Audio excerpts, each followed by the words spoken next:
नमस्कार।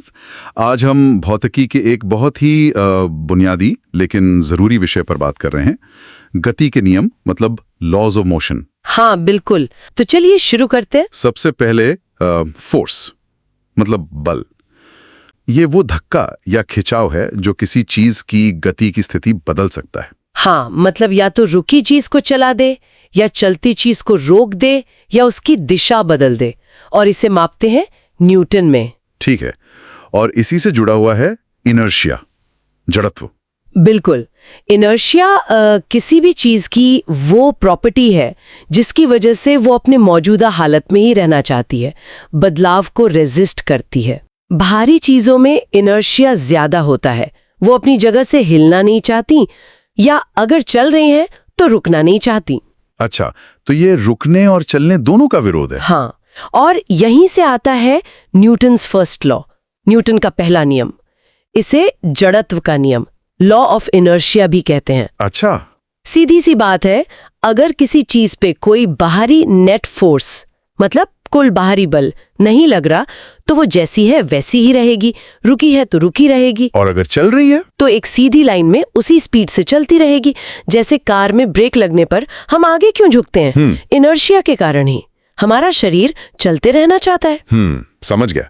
अच्छा, एक कंफ्यूजन जो अक्सर होता है मास और वेट में, द्रव्यमान और भार। हाँ, ये बहुत कॉमन है। देखिए, मास, द्रव्यमान मतलब किसी चीज में कितना पदार्थ है, कितना स्टफ है। इसे किलोग्राम केजी में नापते हैं। और ये बदलता नहीं है ना, कहीं भी ले जाओ। बिल्कुल, आपका मास पृथ्वी पर जितना है चांद पर भी उतना ही रहेगा, लेकिन वेट, भार, वो असल में गुरुत्वाकर्षण बल है, फोर्स ऑफ ग्रेविटी। मतलब पृथ्वी उसे कितने जोर से खींच रही है, W=mg वाला फॉर्मूला। Exactly, W=mg। यहाँ G है गुरुत्वीय त्वरण।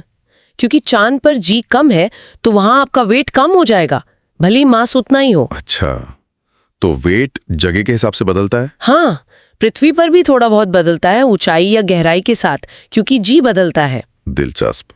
अब अगर फोर्स लगता है तो क्या होता है?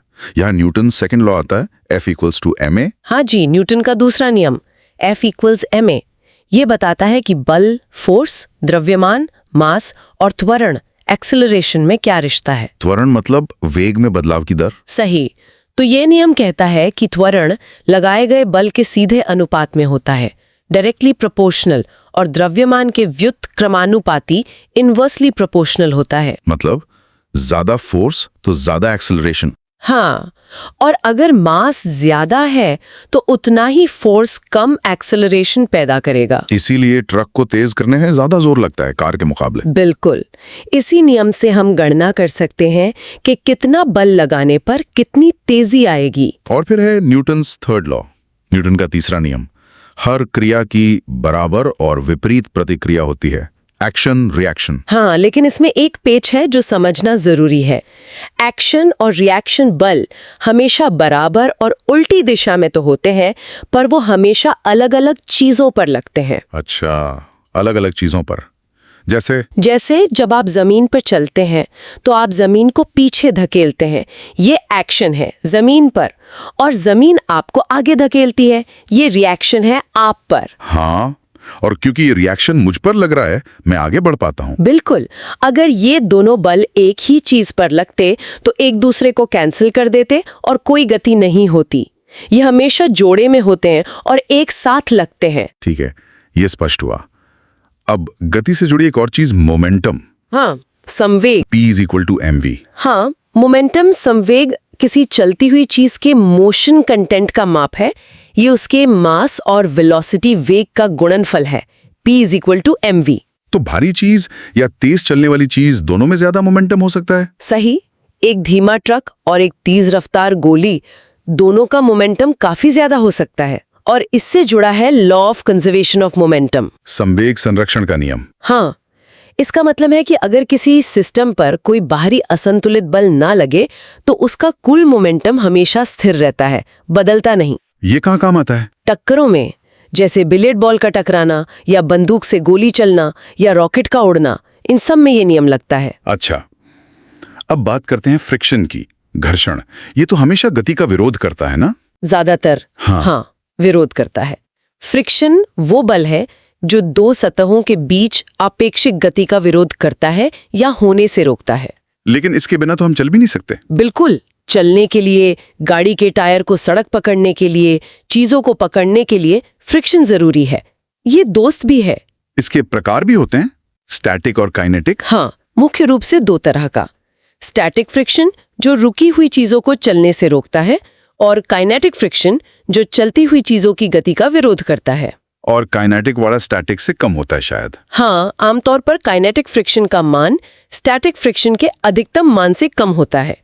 इसीलिए किसी भारी चीज को खिसकाना शुरू करना ज्यादा मुश्किल होता है, बजाय उसे खिसकाते रहने के। समझ गया। और अंत में सर्कुलर मोशन, वृत्तीय गति। हाँ, जब कोई चीज गोल घूमती है, जैसे पत्थर को रस्सी से बांधकर घुमाना या गाड़ी का मोड़ काटना। इसमें क्या खास है? इसमें चीज की स्पीड भले ही ना बदले, पर उसकी दिशा लगातार बदल रही है। दिशा बदलना मतलब वेलोसिटी बदलना, और वेलोसिटी बदलना मतलब एक्सेलरेशन होना। अच्छा, तो गोल घूमने में एक्सेलरेशन होता है। हाँ, हमेशा केंद्र की तरफ एक एक्सेलरेशन होता है। और न्यूटन के दूसरे नियम F=ma के हिसाब से अगर एक्सेलरेशन है तो फोर्स भी होना चाहिए, उसी दिशा में, केंद्र की तरफ। बिल्कुल।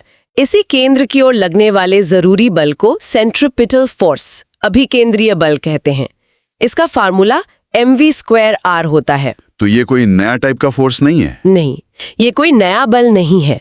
ये नाम है उस भूमिका का जो कोई मौजूदा बल निभाता है, जैसे रस्सी का तनाव या सड़क और टायर के बीच का फ्रिक्शन या ग्रहों के घूमने में गुरुत्वाकर्षण।